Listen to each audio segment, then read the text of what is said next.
Pretty much everything that you think you know about Uma Musume is about to change, at least on the global server, because earlier today it was announced that the balance changes for the game, which only come out during the full year anniversary on the JP server, have been announced for the 11th of November for the global server, merely a week before the next Virgo Cup Champions meeting. These updates combined with the new Unity Cup scenario means that the next Champions meeting, and pretty much all Champions meetings going forward, are going to be complete uncharted territory. We are entering a completely unique meta on the global server. So at this point, any tier lists or what is good and what is not is based on purely speculation. Nobody knows what will be good or what will be bad. But for now though, let's go over some of the major changes though that you do need to know moving forward. All of the changes can be summarized into about 4 points really. Firstly, careers will be less frustrating now because of adjustments to random events. Second, some Umas and support cards have been buffed in the form of their events, either draining less energy, providing more stats, or providing new skill hints. Third, a lot of skills have been adjusted, which does make certain skills a lot more viable now. We'll go over some of the most important skill changes in just a second. And then lastly, certain race mechanics are being implemented which specifically make guts actually relevant now.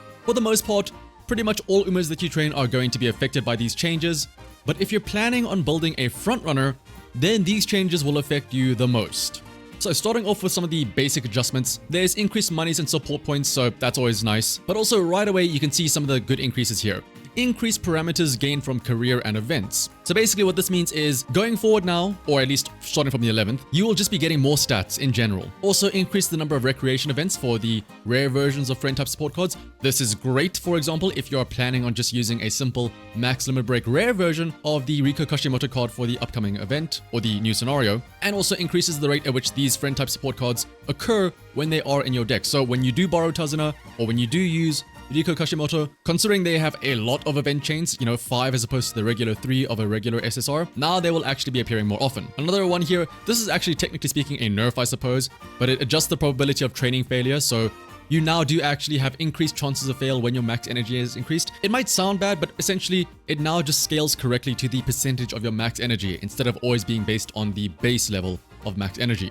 Next up, even if you don't have a support card in your deck of a friend, so Riko Kashimoto or Tazuna, they can still randomly appear. But arguably the most important thing that will make careers so much more nicer to go through is the effects of bad conditions here. Firstly, while you're affected with Night Owl, you can still have a chance to get good recovery trainings at least. Secondly, the odds of you actually getting hit by a mood down effect or a bad condition has been reduced for the different trainee events. And in fact, some mood decreases have been straight up removed from certain events as well. And then if you ever get the slacker debuff, when you do train and when you do get the slacker event, now it is not a guaranteed mood decrease. It is now just a random effect. And most importantly as well now, when you do rest and recreation during summer, it also cures bad conditions. So when you get that inevitable migraine or night owl the turn before summer, you can at least now get rid of it. Even outside of summer though, you can still rest as well as a potential chance to recover from night owl and skin outbreak. And it's a bit of a gamble, but if you do have the slacker condition and you do train on a spot where the reporter Etsuko Otonashi is on there is a chance to cure from slacker. I don't know if I would risk that, but maybe if there's a really good training that you want to try and take, this might make it worth it. Also, certain career events now also cure bad conditions too. Next up, we're jumping the gun a little bit, but there are some new race systems, of which there are about 5 main things. The first 2 here, the spot struggle system and the dueling system, are effectively 2 new mechanics in the race that do take your guts parameter into account. The spot struggle system happens during the early part of the race when there are multiple frontrunners all vying for first place. This has previously been referred to as the lead contest mechanic. Essentially, when there are a bunch of frontrunners side by side in the early race, everyone involved will get a speed boost based on their guts parameter, and also they will drain more stamina during this little contest here. Think of it as if all of them getting rushed for a chance to take first place. The dueling system is something similar, but for the final stretch, where it's not restricted to just frontrunners, but any Umas that are side by side running at similar speeds will now also get a speed boost based on their guts parameter. And then thirdly, the runaway aptitude skill has now been added. This is effectively speaking purely for Silent Suzuka, as this is that great escape green skill that allows Silent Suzuka to run even further beyond the frontrunners. So basically like a super frontrunner. Not only that though, but like I said, with guts being more important, it's not just for the spot struggle and dueling system, but now the last spurt speed also takes into account your guts parameter. Now, yes, guts is going to become a useful stat, but it is by no means going to be the end all and be all stat. at the end of the day, you do still want high speed and power and everything else before you focus on guts. When it comes to the two new mechanics, the dueling and the spot struggle system, remember, the gut system only comes into play when those two Umas are actually side by side without one of them clearly overtaking the other. So yes, although you could get more guts to win in that spot struggle or duel system, you could just get more speed or power and overtake them with raw stats alone. Now, of course, when you are maxed out on speed and your medium S and everything else, that is where you can then invest more in guts. So before you think about throwing in your Haruura and everything else in your runs, which don't get me wrong by the way, that Haruura Guts card is very good because it is a pure stat stick with good training effectiveness and hints that always give stats, make sure that you are still hitting your other targets first of max speed and everything else. Another important adjustment is recovering endurance late race now enables runners to exert full strength. What this means is that effectively speaking now, beforehand, your lost spurt speed was calculated as you entered the final stretch, and any changes to your stamina and stuff like that afterwards would not matter. However now, if your stamina does change, for example by having some endurance being recovered, it will recalculate your spurt speed and everything else, which could potentially allow your Uma to speed up with their newfound vigor. Basically, if you remember how people would say that breath of fresh air was unreliable because sometimes it would activate in the final stretch and be useless, well, now that is no longer the issue. If a recovery skill does activate in the final stretch, it will now actually have a good effect. Next up though is a big list here, but this is effectively speaking just to say that a lot of the Umas now will have updated events where they will gain more stats. So for example, if previously you only got plus 5 power from a certain event, you will now get plus 10 power. Or maybe you will drain less energy. TLDR, basically, you will be getting more stats throughout your career. More importantly though than the increased parameters is that certain trainees will now have new events happening for them as well. A lot of these are usually your secret events that require you to do certain races or do certain things in order to get special bonuses for stats as well as skill hints. For example, you might know of the Gold Trip event where if you win both Takarazuka Kinens, she gets a bunch of stats and possibly gets gate kept. For example, Maya no Top Gun now has a special event where if you win a G1 race with each of the running styles, she will now get a big boost to her stats as well as some skill hints. However, the most important new secret event is going to be for Silent Suzuka, whereby if you win 6 G1 wins in a row, with one of them including the Tenno Show Autumn, or the Tenno Show Fall, she of course gets some stats, but also that is how you get the runaway aptitude skill, which allows her to still be a frontrunner, but as soon as the race starts, her mentality changes to where she becomes a runaway frontrunner. Now, on the topic of runaway fronts, yes, this does mean that Silent Suzuka will be way ahead of any Seiyan Skies or Summer Zenskis or any other frontrunners for that matter. However, be warned that this does not necessarily mean that this is going to be great for us. Remember, this runaway strategy was only introduced after a full year on the JP server, where there was a much different landscape, especially in terms of what was available to them in the forms of different support cards. Again, that's why it's kind of exciting that we don't know whether or not a Great Escape Silent Suzuka will work now on the global server. Will we have enough stamina to actually maintain her? Who knows? Especially when you consider that during the lead contest, or sorry, the spot struggle system, if Silent Suzuka as a frontrunner is involved in a spot struggle, she will be draining a lot of stamina. In fact, during the lead contest, a Great Escape or a runaway Silent Suzuka will be using 3.5 times more stamina than usual. And if she's rushed, boy oh boy, you can say goodbye to all of your stamina essentially. That being said though, this could see a new possibility of something like a blocker Silent Suzuka to just deny angling and scheming from other frontrunners. Otherwise, a lot of other Umas also have some new events again, mostly just for their secret events. But it's not only the Umas that have gotten changes. The support cards have also gotten some changes as well. And for the most part, a lot of these changes are for the better. So now, again, you're gonna get more stats when you see certain events. One example I can think of is Majoro Palmer. Before, you would hate when she shows up because she would just drain like 10 energy and give you barely any stamina in return. Now, however, she only drains 5 energy while still giving you stamina or guts and also a skill hint. So again, more stats across the board. But I think the most important change is going to be for the Smart Falcon support power card, because at a base level right now, she's kind of okay, whatever, you know. However, her Chain 1 event currently just gives wit or energy and focus. But after the update, this will be changed, where her first chain event will now give guaranteed groundwork. So if you happen to have a Smart Falcon power card, you no longer have to worry about the groundwork mines. Not only that though, but even her third chain event. On the EN server currently right now, it just gives plus 5 stats and plus 4 energy. However, after the update, there is a chance that it will now give you an extra 10 stats for all of them. 15 stamina, 15 power, and 15 wisdom. Or wit, I guess. So this is huge for groundwork farming. Now that being said though, there's no guarantee that the Smart Falcon card will now suddenly be an auto-include as an ace run, but it might be useful just to guarantee groundwork for parents. In theory, if you were to use a parent and inherit groundwork, that is still a better option because then you can use a better, more fine-tuned support card than Smart Falcon. But it is a step to at least get a parent, or if you're really desperate for groundwork, she is now an option. And then next up are these skills, of which pretty much almost all skills are being reworked. Or not really reworked, but they are getting buffed or adjusted in some way.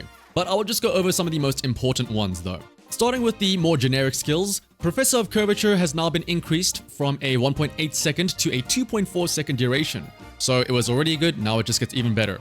But more importantly than that though, Beeline Burst, the gold version of Straightaway Adept, has now had its duration also increased from 0.9 all the way to 3 full seconds. Next up, probably one of the most important skills to keep an eye out for now is going to be the gold skill No Stopping Me, which is the gold version of Nimble Navigator. It provides some acceleration and some lane movement in the last spurt. However, beforehand, its requirement is that you were to be blocked, which obviously is not really what you want to be having in the first place. But after the update, the activation requirement is a little bit less strict, and it simply requires somebody to be in front of you for about 1 second. Not necessarily directly in front of you, they could be a bit to the side, which is perfectly fine, because then your acceleration can still help you push past them. This is important because No Stopping Me is a gold skill that we can get from the upcoming Unity Cup scenario, similar to how you can get Beeline Burst or Breath of Fresh Air in the current URA scenario. Next up for frontrunners, the early lead skill has been changed. Beforehand, there was a delay where the race had to have gone through 5 seconds before you could get that acceleration increase, which was kind of unfortunate because after 5 seconds, you would probably already be accelerating to your maximum, groundwork has already procced, and everything else. However, now, it's going to be changed so that there is no delay and it can activate right out of the gate, which means you can get that acceleration boost right as the race starts when you need it the most, and also it can help activate groundwork too. For a lot of these skills, you'll notice a common theme is that either A, their durations have been increased, or B, their activations have become a lot more lax, allowing them to activate more easily. Next up for pace chasers, the gold skill Speedstar has had its duration increase from 1.2 seconds to 1.8 seconds. And then for late surges, the 1.5 million CC has been changed from 1.8 seconds also to 2.4 seconds. And also it now activates on any uphill. In fact, a lot of the skills that activate on a uphill or downhill, now instead of activating on the first, will activate on a random uphill or downhill. Which is good because more often than not, there is a pesky little uphill or downhill right in that early race where it doesn't really help to activate a speed boost or stuff like that. It is still a gamble, they can still activate early and not really help, but at least now there is a chance that they activate towards the end. Otherwise, the Fast and Furious gold skill also for late surges has an increase from 1.8 to 2.4 seconds. And then when it comes to distance specific skills, Mile has a lot of changes. The most important one is Mile Maven, the gold version of Productive Plan, which you can get on either Taiki Shuttle or Summer Marozensky, has been changed so that you no longer require first place specifically, but you can activate it anywhere from first all the way to 5th place, which is a huge boost to Mile Maven. This makes it much more viable for pretty much everyone.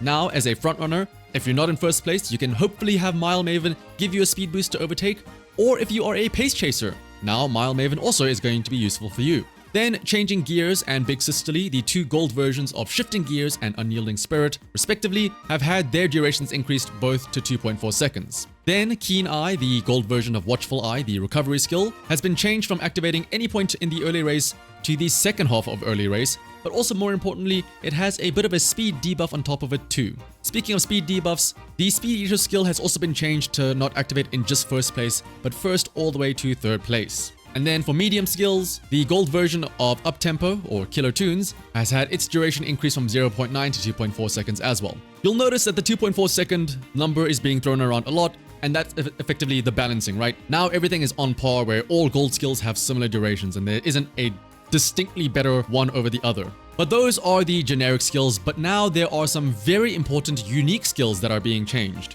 Some of which make certain Umas a lot more viable as either an ace or a parent. Starting off with Agnes Tachyon. Now, not only does her skill provide a heal, but it also provides her with a target speed increase. Daiwa Scarlet's Red Ace now activates in not just first place, but also first or second place. Grass Wonder, the fantasy version, as well as Super Creek, both have their recoveries providing more heals. More so than a gold heal, and then also their inherited versions will recover more than a white heal. Next up is Narita Brian. A very strong increase is that her skill does still provide a 0.35 speed increase. However, if she was blocked at any point during the mid part of the race for longer than 2 seconds, which is pretty easy to do I feel like, then her speed will increase even further by 0.45. Two other unique skills that get a bonus new effect are Special Week and Matikana Fukikitru, who both now get an acceleration bonus on their unique skill when they activate. Silent Suzuka, to go alongside her Great Escape or Runaway strategy, her unique will no longer activate on just the final straight, but any point in the second half of the race, helping her cling onto that lead in the front. However, arguably the most important and most impactful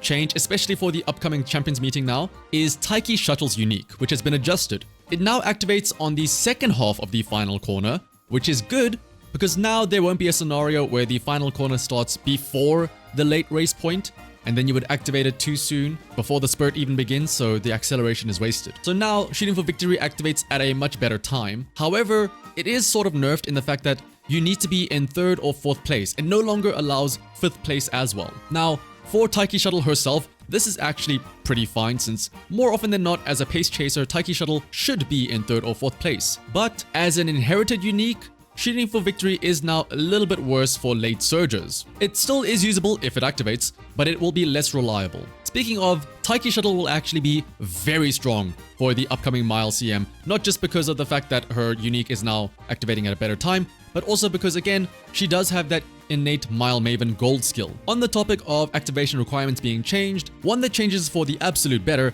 is Team Opera O's unique, which now has significantly easier activation requirements. Before, she needed an Uma both in front and behind her for a whole 2 seconds, but after the buff, she simply needs a single Uma to either be in front or behind her with no time requirement at all. If you would like to know more about a specific Uma or a specific skill, there is a Google spreadsheet which I will link in the description that lists all of the changes for different Umas based on what skills they have innately, as well as their unique skill and also their career events. But as I mentioned in the start, as of right now, there really is no good tier list to base off of who's going to be good moving forward. Because again, we are in a completely new territory, which I honestly think is great.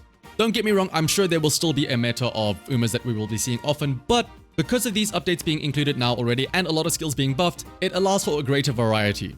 Any tier list you see moving forward now is based on pure speculation. It kind of feels like the original days of Uma Musume, where there weren't any guides and people were just fumbling around, trying whatever works best and finding out what works and what doesn't. So for example, you might be wondering and asking yourself, is Summer Marozensky still going to be good? Is a Great Escape or a Runaway Silent Suzuka going to be the new meta?